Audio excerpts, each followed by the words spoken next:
I pushed a button, it's red. That's right. Yeah. So I'm the president of the Minor Lacrosse Association and also the team manager for our Pee Wee team. So we have our Pee Wee team here and our representatives and some representatives from the Bantam team. Did you guys want to talk or am I doing it all? You want to talk? Okay, so one of the kids want to come up and talk and then I'll finish. Is that all right? So you betcha, no problem. Okay. Yeah. Okay. While they're getting up here, we had 8 teams in our B division when we went to Fort St. John this year, and they were from each of the 7 zones in BC. We placed first in our pool in the round robin play, and then placed 4th overall.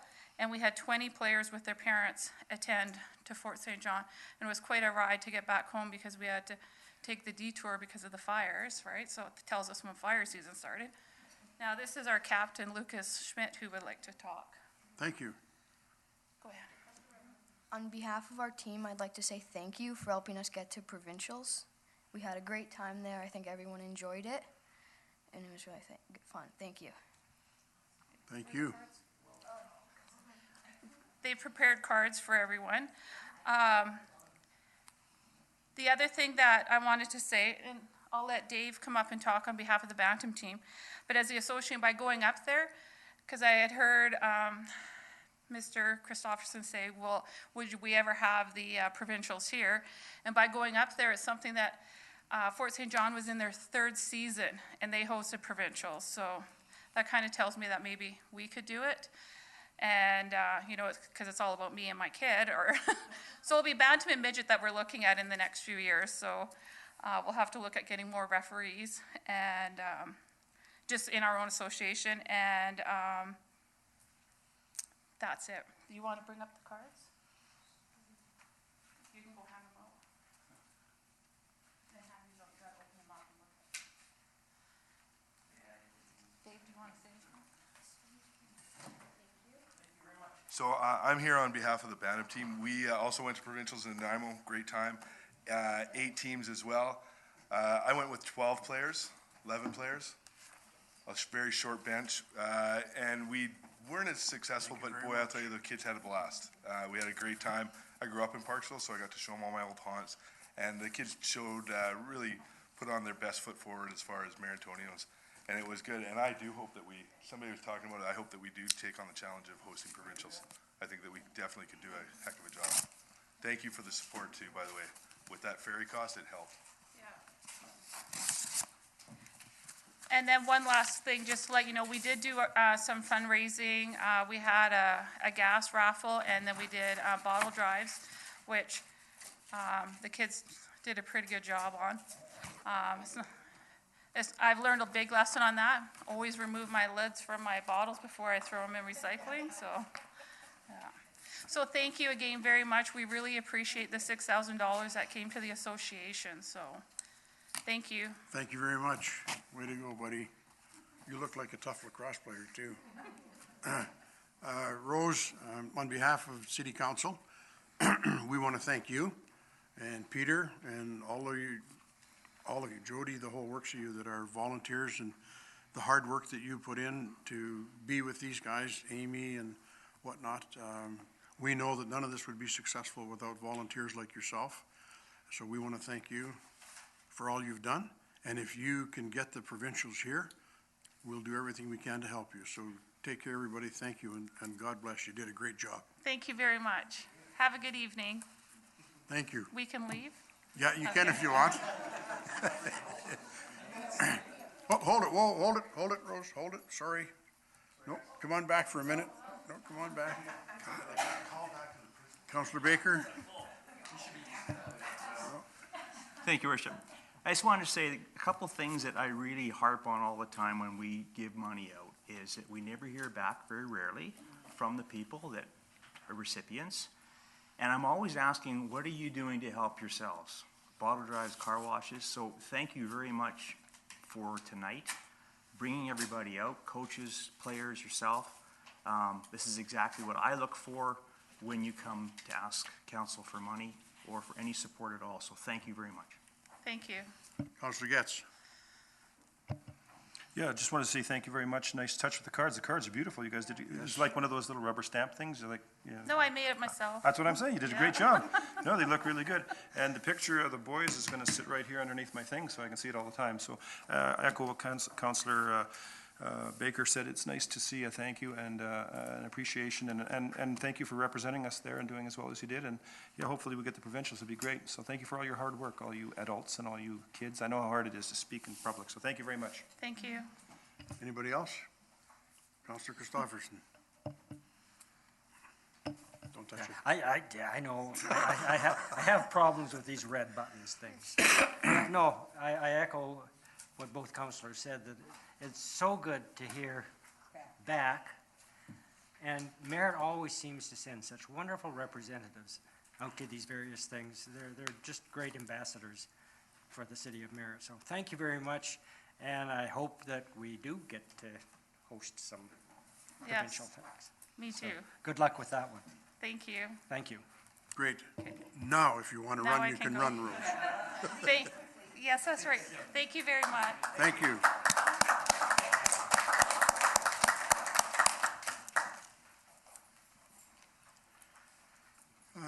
Thank you. Moving on, 5.2, Ministry of Forests, Lands and Natural Resources Operations. Ministry of Forests, Lands and Natural Resources Operations, Patrick Farmer. Senior Authorizations Specialist, Water Stewardship, Cascade Natural Resources District, Ministry of Forests, Lands and Natural Resources Operations, August 1st, 2017. Briefing note, how do you hand that out when you introduce yourself? Boy, I Patrick? really hope that's not what it sounds like when I answer the Anyway. phone. Current outdoor Is it, watering Sasha? conservation policy, proposed outdoor watering conservation policy, excerpt from the minutes of August 23rd, 2016, regular council meeting file 0595. It's all yours, Mr. Farmer. Thank you. Thank you, Mayor, and thank you, Council, for having me here today.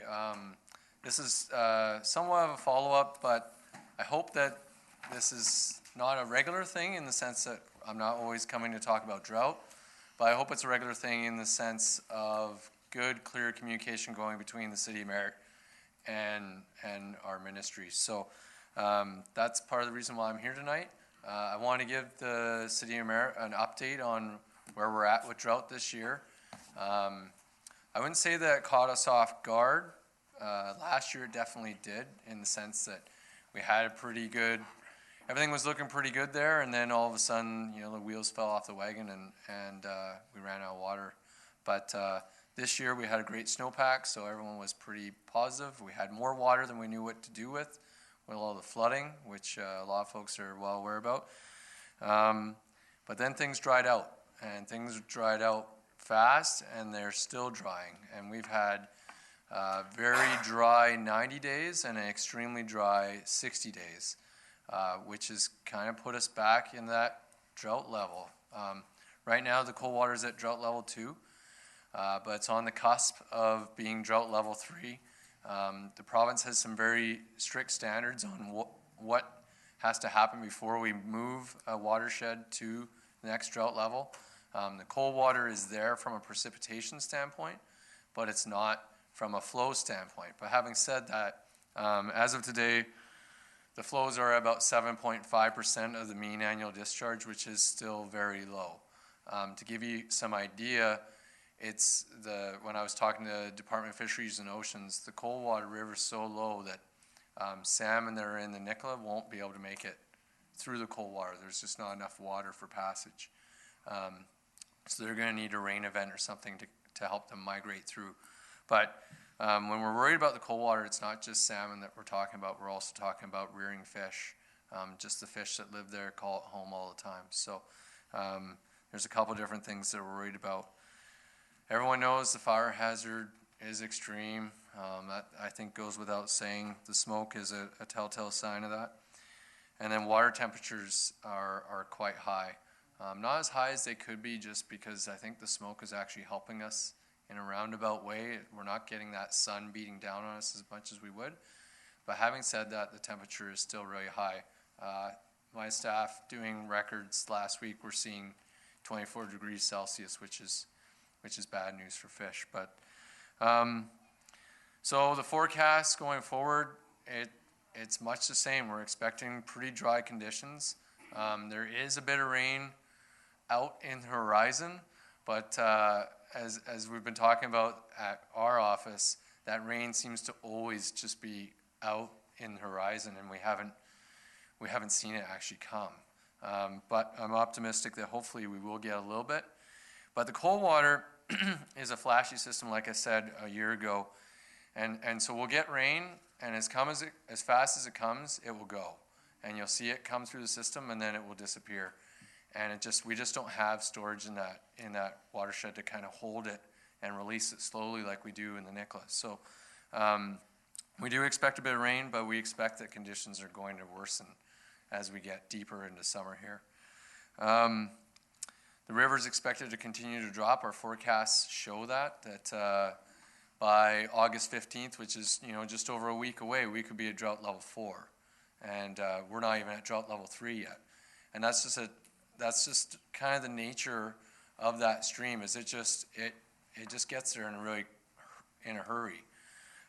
So I figured, and our ministry figured, coming here now, giving you guys some time to digest and think about what the city can do to conserve water.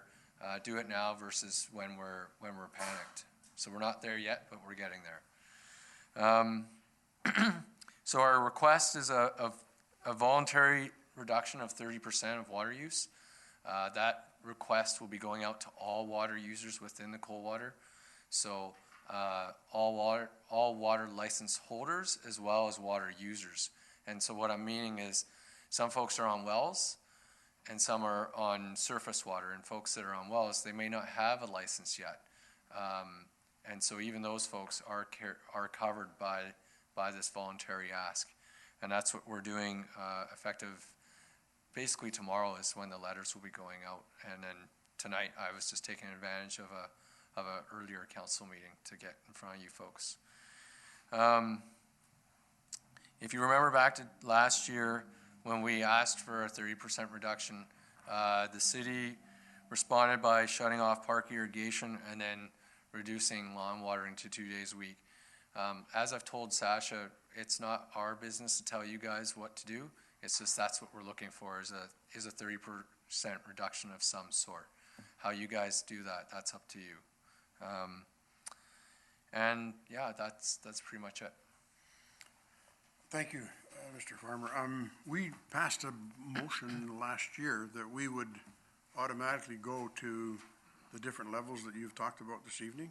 So if we're not, we should be at 2 days a week, and I'm sure that we'll get that out right away. The other thing that you didn't mention is the Nicola River. Is it in the same condition as the cold water, or I might have missed it if you did say anything on the No, I status of didn't say anything specifically about the Nicola River. So an update on that is the Nicola from the lake down will look pretty much normal. Like we release water. There's a committee that of government representatives as well as some outside government folks that come together and try and make decisions on how best to release water and manage that dam, that structure. So from the lake down, the lake's actually still in reasonably good shape. But having said that, this is when we see the lake really start to drop because the inflows into the lake are basically nothing. So the upper Nicola River, which is one of the main tributaries that supply that lake, it's at about 300 liters a second right now. And if you net off the amount of water that we lose in evaporation off the lake, it's pretty much a wash. So there's no new water coming into the lake, which means we have to stretch what's there for the rest of the summer. And the important time of the year for us is the last couple weeks of August and then into September, which is when the Chinook migration occurs. So the fish are just starting to come into the system now, and they'll be calling the Nicola home for the next month and a bit. And they'll be calling the fish that make it into the cold water, they'll be showing up in early September. And that's when we need even more water, but you can't squeeze water out of a rock, so you do the best with what you have. Great. Thank you very much, Mr. Farmer. Any comments? Counselor Christopherson? Just maybe a clarification, and you might have the answer, and so might our CAO. But when we made the motion last year that when we hit certain drought levels, I was under the impression that it was automatic, that the city goes. So now we're in level 2, is this right? Yeah, we're at level 2 right now. And we're about to go into level 3. So when we get to level 3 tomorrow, do we automatically restrict our watering cycle to 2 times a week instead of 3? Thank you, Worship. Through to Councilor Christopherson. I'm just re-familiarizing myself with this motion as well, and I'm not sure if this policy has gone to the Policy Review Committee. I notice it does start with O. Does anybody else in the committee recall this one coming? No, so this motion hasn't made it to the committee level yet to enact. That being said, staff could still do that, not deal with the policy, but still self-restrict in whatever manner is appropriate. We could pass a motion this evening to go to 2. Yeah. Which we should do, and then we should get that to the Policy Review Committee so we can deal with it as well. Okay. Any further comments for Mr. Farmer? Councilor Brown? Not for Mr. Farmer at this point, but thank you for your presentation. My comment is, do we need another policy when we've already requested that we adjust according to the BC Drought Response Plan? We've already got that moved and carried. Yeah. We don't have to do it again, do we? I don't think so, but. No, That's, but it does need to go to the, shouldn't have to come back to the Policy Review Committee because we passed a motion that we do it. We did that last year. but it needs to be written into the policy. Your Worship, the motion that was passed actually says that council directs staff to have the outdoor watering conservation policy brought forward to the Policy Review Committee to consider amending the policy, authorizing staff to adjust the watering restrictions in accordance with the provincial drought response. Okay, So it hasn't been. So that hasn't happened, but that being said, we can still adjust sprinkling. okay, thank you. Yes, we do. We need a motion. Councilor Prowl, you want to make the motion? You've been chomping at the bit all night. Go. You're welcome. I'll move to reduce outdoor watering to twice a week, effective immediately. Period. Moved and seconded. Any discussion? Councilor Getz. So traditionally, when we do this, we go to 2 days a week. We stop watering the parks, the cemetery, everything else. That all stops. Are we going to go with that as part of this motion? Because that's traditionally what we've done in the past. And I would like to see us go there, because if we're asking the citizens to cut back, the city should cut back too, because that's where we stop. We only water the essential plants that need to be watered, but the cemetery usually typically goes yellow this time of year, and we stop watering that and most of the parks as well. So just asking, because we've done it that way before. Councilor Baker. Well, I think Mr. Farmer actually mentioned it, that 30% for the city, you have figured out with our department that it is 2 days a week, and I'm looking at Sash, 2 days a week, parks and cemetery is about 30% of our usage. So I think that is exactly what, so can we amend Yep. the motion and add, as Councillor Getz said, the cemetery and parks, which would bring us up to our 30%, which is where we have said, we haven't passed it yet, but we have said we're going to go. Okay. If it's okay, who seconded that motion? Okay, you're okay with her? Yeah. Yeah, You might and, as well do the whole thing. okay, reduce outdoor watering to twice weekly, effective immediately, further to include all city parks, schoolyards, and cemetery. No? City water. Okay, and further, to review at September 19th council meeting for possible extension. Because right now it says to September 19th. 30, pardon me. And who knows, we may have to go through October. You okay with that? Seconder? Any more discussion? All those in favor signify. Opposed, carried, and so ordered. Thank you. Thank you. Thank Yes, you. Councillor Getz. Just a minute, Patrick.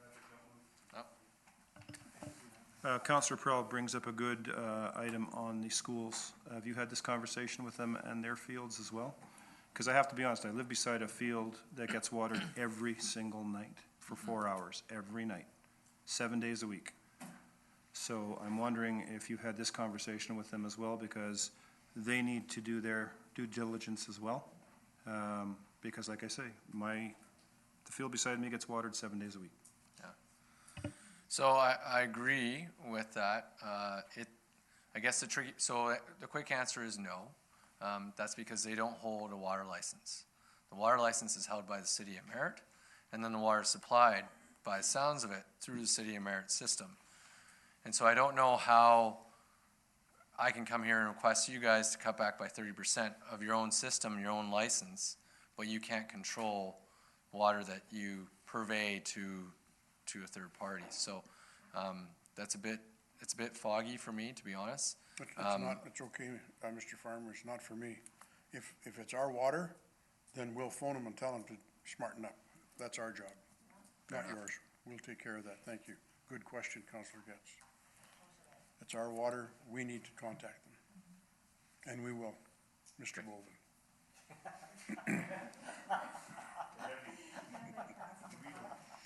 Councillor Prowl. So should I go back and amend to add the schoolyards? No. Okay, all right, thank you. That's fine, that's good. Can't, it's already passed, Jenny, so. Any further questions or comments for Mr. Farmer before we release him? All right, Thank you thanks, very much, folks. Mr. Farmer. Great. Hope you come back with good news next time. You too. Take care, thank you.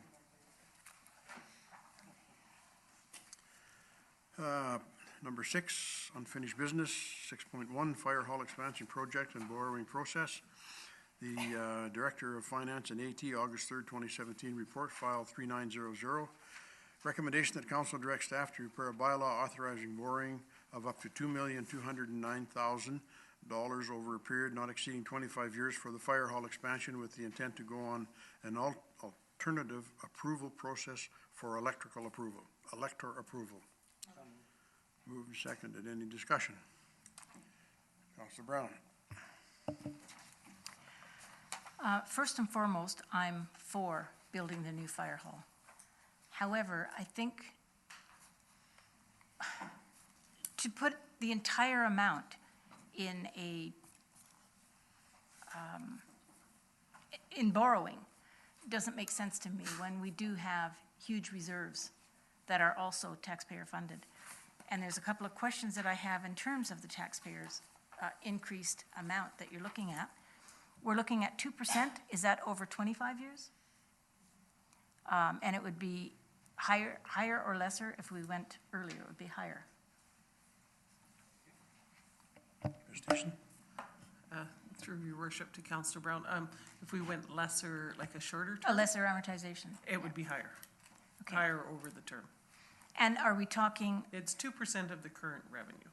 so we're talking a 2% hike, 1 year only, and that base would be carried forward for however long we run this for.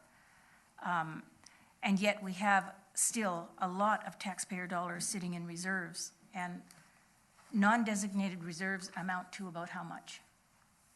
Overall, 4 million? Yeah, it's about 2 million in the general fund. And non-designated reserves? That's the surplus. Okay, so it's only about 2 million. Yeah, and there isn't any other reserves other than equipment reserves for fire department equipment. And that's minor. Right. It's around 200,000. But it's not the equipment we're looking at, it's the building we're looking at. It's the building we're looking at, so. And can you explain to me why you feel we have to go for the full amount in a loan rather than putting towards some of our reserves into it to reduce the amount of the taxation for the public? Well, the bylaw authorizes the full amount. We do not have to borrow the full amount if the project comes in at a lesser amount or we find other sources of funding. but that bylaw would authorize the full amount.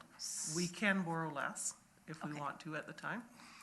The other is with the reserve, the surplus will get used up fairly quickly over the next couple of years, depending on what happens with the total tax base and the merit green energy tax exemption, because we'll have to use some of our surplus to smooth the tax impact of those in the short term, over the 5 years. So I would hate to restrict ourselves on that, because we'd be looking at tax increases to cover those. I agree, but over the last few years, we're also looking at huge surpluses.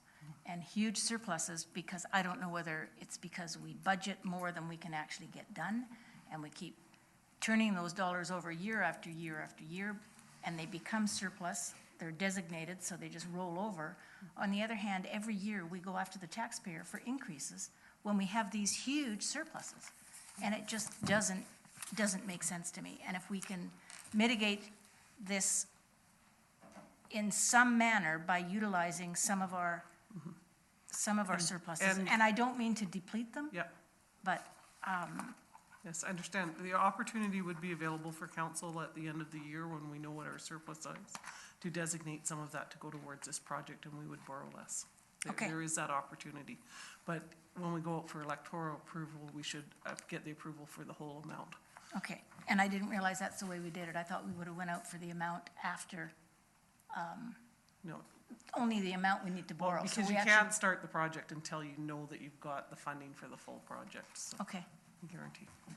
thank you. Any further discussion? Councillor Getz. So, I'm opposing this, and I've opposed it from the start. And it's not because I don't think the fire hall should be built. I still think we should put this off until we find out the full impact of the TOCO tax base and some of the other stuff. So I will be voting against it. I appreciate everything the fire hall does, sorry, Dave, but, and the fire department, and I'm very proud of them. But I think due diligence does not allow me to move in this direction at this point in time, so I will be voting against this. Thank you. Any further discussion? Okay, on the motion, all those in favor signify. Opposed? Motion's carried. You want your votes recorded? Councillor Baker? They will, yeah, okay. Okay, thank you. Bylaws, there are none. New business, development variance permit 2202 Charter Street. 8.1, application for development variance permit 2202 Charter Street, Director of Engineering and Development, July 21st, 2017. Report files 3090 DVP 2017-02. Recommendation that council advances application DVP 2017-02 and direct staff to send out the required statutory notice as per section 499 of the Local Government Act. The application will go before the council at the August 22nd, 2017 regular meeting of council for a decision. Moved and seconded. Any discussion? Councillor Prowl. Thank you, Your Worship. I was a bit concerned at first that, about the sight lines, considering it's a corner lot, but I did go over there and there's lots of room. My only question is, the sidewalk that's there currently would have to be removed and replaced with the driveway, I presume. So who pays for that? Thank you. Councillor, Ms. Thiessen? Sasha? Ms. Bird?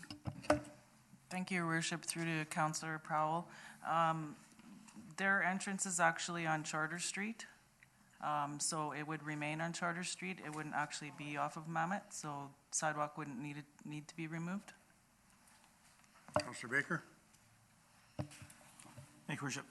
I found this one very interesting because not long ago, I'm gonna say a year and a half ago, we also did one almost identical to this up on Ponderosa, up on the bench. And we had the same concerns about sight lines and everything else. And they did such a fantastic job. It looks so nice. And when I look at what the gentleman is dealing with now and what he's proposing, it just makes sense for us to try and beautify, help him do the job. I think it's a good thing, so. Thank you. I'll support it. Any further discussion? Councillor Norgard? So we often have to say the rules are the rules, and so I'm grateful that somebody is actually following the rules, and I'm very much in favor of this. So thank you. Thank you. Councillor Christopherson. Just a comment. I really like the way that this report was written. Everything was followed tickety-boo, and it was a no-brainer because it was so well done. Thank you. Same thing. Here, here. All those in favor signify. Opposed, carried, and so ordered. Thank you. 8.2, budget position capital project status. Budget position report for 2017 as of June 30th and 2017 capital project status report, Director of Finance and IT, August 3rd, 2017. Report file 1700, recommendation that council receive the June 30th, 2017 budget position report and the 2017 capital project status report as submitted. Seconder? Moved and seconded. Any discussion? Councilor Brown? I think we've talked about this previously. The only thing I'm waiting for is completion dates and deadlines on some of the major project updates, right? That's been told it'll be coming next council meeting? Okay, thank you. And at that council meeting, will we have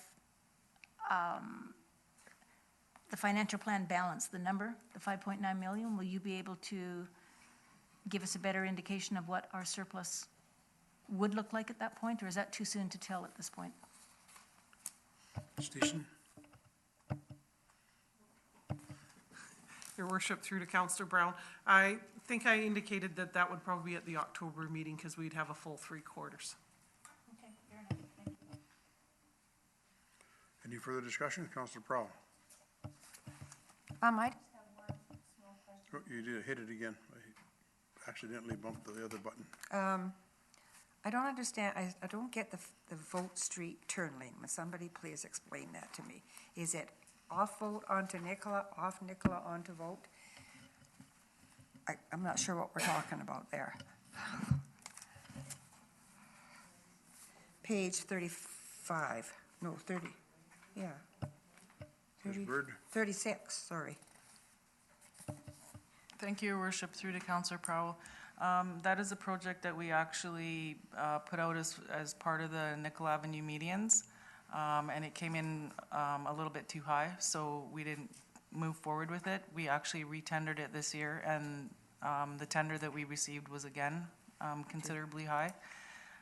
So it's something that we'll have to bring to council to determine whether you want to proceed with that project or have it work in conjunction with another project that. The turn lanes are on Bolt Street going on to Yes, that's correct, yes. Sorry?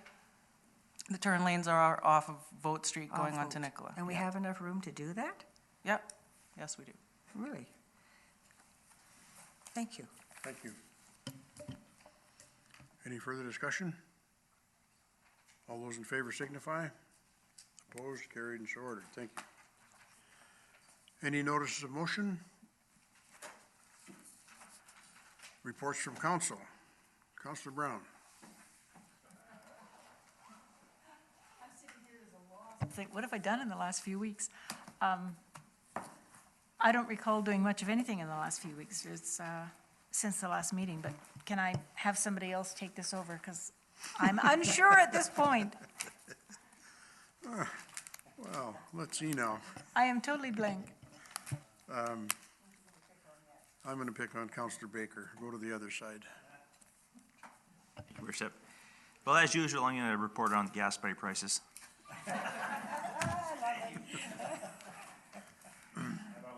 I bought gas today. I had no idea what I paid for it. Basically, just want to say, you know, everybody's dealing with the smoke across the province, no matter where we live, and I appreciate the efforts of people staying inside, not doing too many activities outside.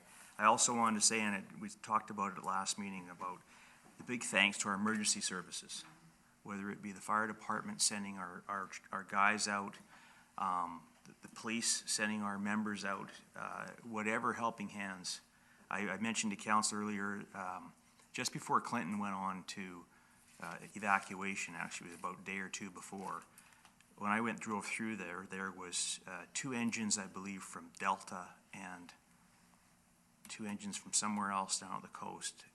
Everybody is just giving their all. And I think it's just great, and we should all appreciate it. And the firefighters are getting some bad publicity on back burns and et cetera. And I tell you, from the ones that I've seen and what I'm reading, it's bad. We need to support those people out there trying to save whatever they can of BC. Thank you. Councillor Prowl. Thank you, Your Worship. I don't have too much to report. I feel like I've been all around town and back again.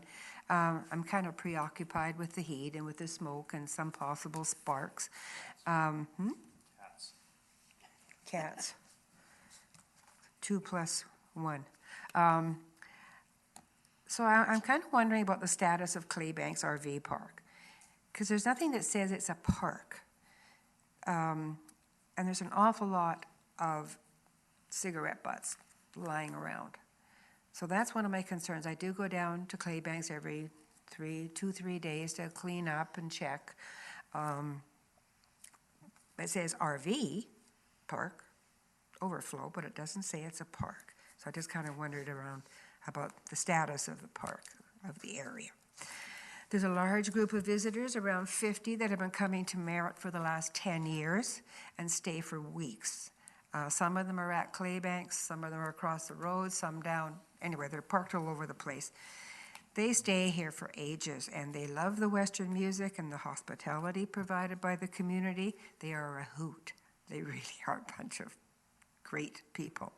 And they specifically mention, I'm not supposed to say, am I? Joe Lonsdale. And anyway, they're mainly from Alberta and the United States. And so anybody can stop in there and yuck it up. And I mean, they have lots to say, and they just think this is the most wonderful place in the whole wide world. And I quite enjoy visiting with them, although the one will talk the leg off an elephant. So please remember to protect and save our bears. Pick up your apples and other fruit. Put the garbage out in the morning. The berries and grass have dried up, so they're looking for food. Maybe a bear-aware memo that could go out in the paper or something. And what I'm finding is that where I live, first time I have chipmunks and squirrels. I've never had them around before. The only reason I notice is because the cats go after them. But I have 2, what were they called again? The Jay. Oh, Stellar's Jay. Stellar's Jay that are centuries. So every time the cats come out anywhere close to a bear, they start in. So I haven't had any injuries. But the birds are thirsty, and I do have a bird bath, and I can't believe all the different kinds of birds that come in there. They'll have a drink, they fluff their feathers in the water, and they've got to be suffering just like everything else. That's it. Thank you. Councillor Norgard. So not a whole lot to report. I've been spending a lot of time trying to make our house fire smart, and I think I just about have it all done, and then I look at something else and go, oh, crap. And I want to put a shout out to our fire department. They put a barricade up and a sign on a road that was causing me a great deal of distress, worried about people being up there and perhaps dropping a butt or just having a hot muffler, and I've been greatly appreciating that. I also appreciate the fire departments doing the circuit around just to check things out. That eases, for those of us who live really in an interface fire zone, that just eases your mind that they're out there and actually paying attention to you. And I will finally, I think, tomorrow get my house completely fire safe. And nothing's ever completely fire safe. Haven't done a whole lot more than that, than rake up leaves and dig out stuff and try and keep everything as green as I possibly can. So thank you to the fire department. Thank you to all the firefighters that are out there doing their best.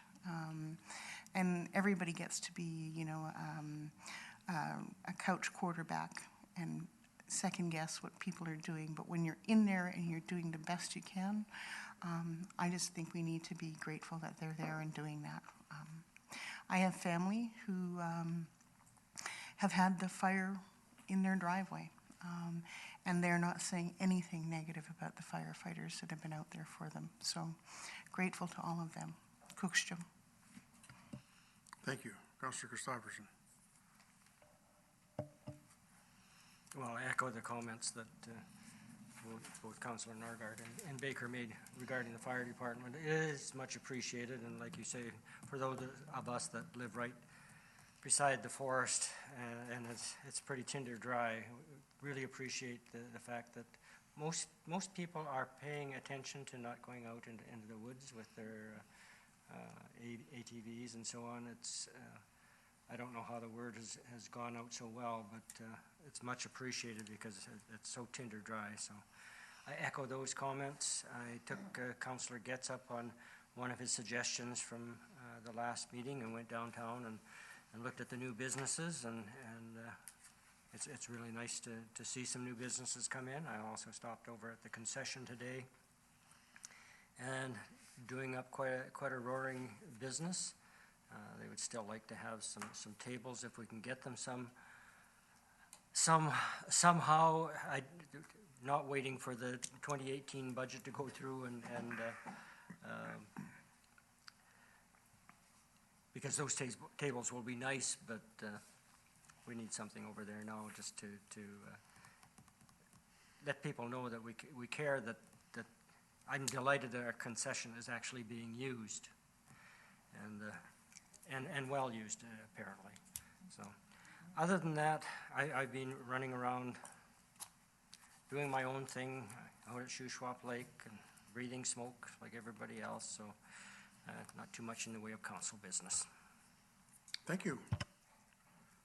Now, Councillor Brown. Well, I do know that Councillor Christopherson, Mayor Menard, and myself were at a Finance and HR and Audit Committee meeting on Wednesday, the 26th. So we did do something.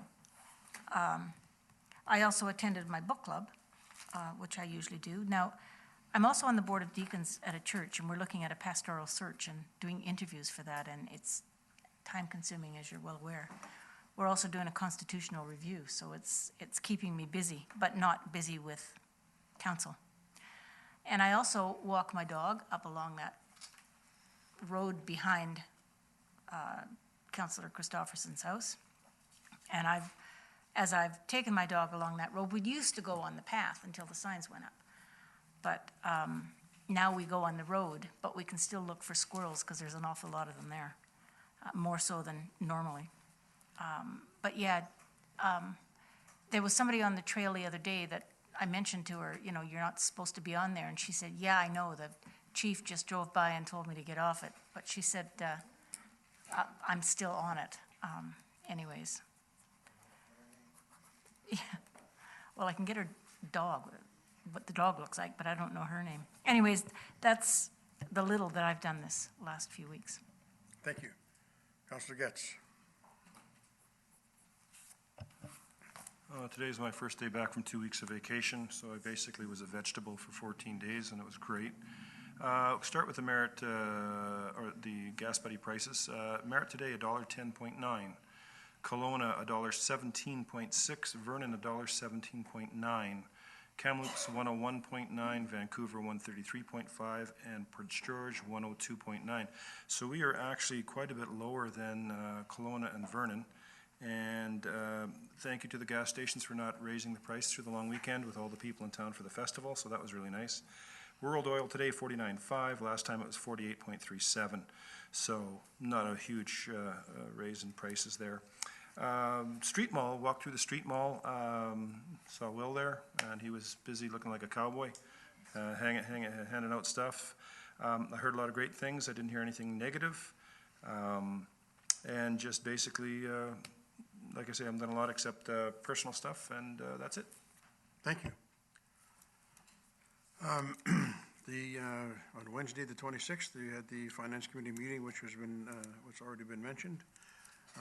On the 27th, every year, I take the Skalula special needs folks down to their camp in Washington. So on the 27th, I went down there and picked them up and brought them back.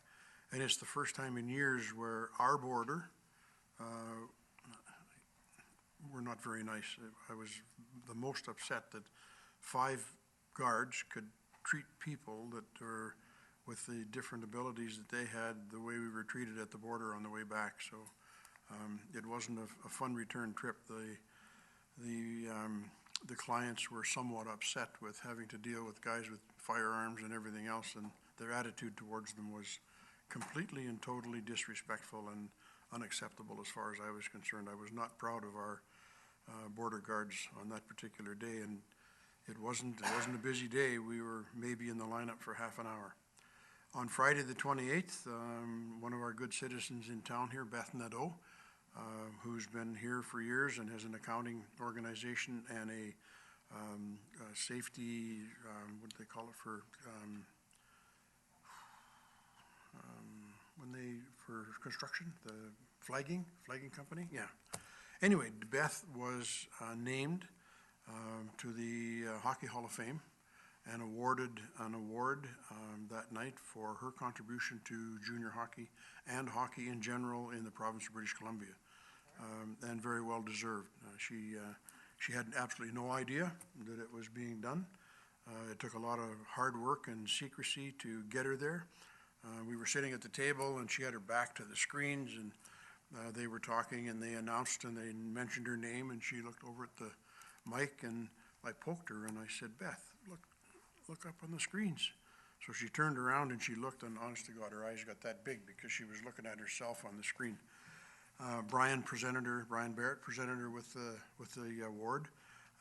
And Beth, who's a woman of very many words, went up there and said, I did it because I love it, thank you very much, and turned around and went back and sat down. So it was great. It really was, and she very well deserving. Beth has done a lot for hockey and for junior hockey in our community.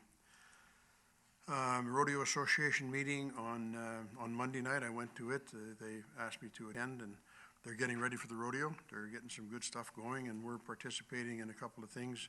The Merit Centennials are going to be doing parking and cleanup and a whole bunch of stuff. So it looks like it's going to be a very good rodeo this year.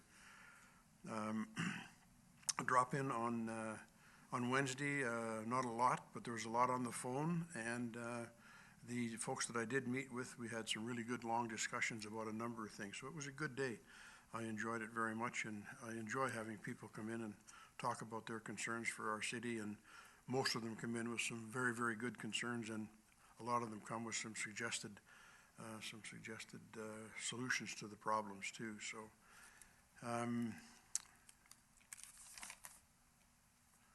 that's it. Busy, quiet weekend. I had to go to Fort St. John to help out a friend who lost her husband, so I went this weekend and did that, and I got back. So it's been a good week. Information items, there is 6 of them. Is there anyone that anyone would like to speak to? Councillor Prowl? 11.1, the Finance and Audit Committee minutes. I really, really had great pleasure in reading that. I understood it. It made sense to me, and thank you very much, Ms. Tyson. Thank you. Anything further? Just the only other one I had is that time capsule.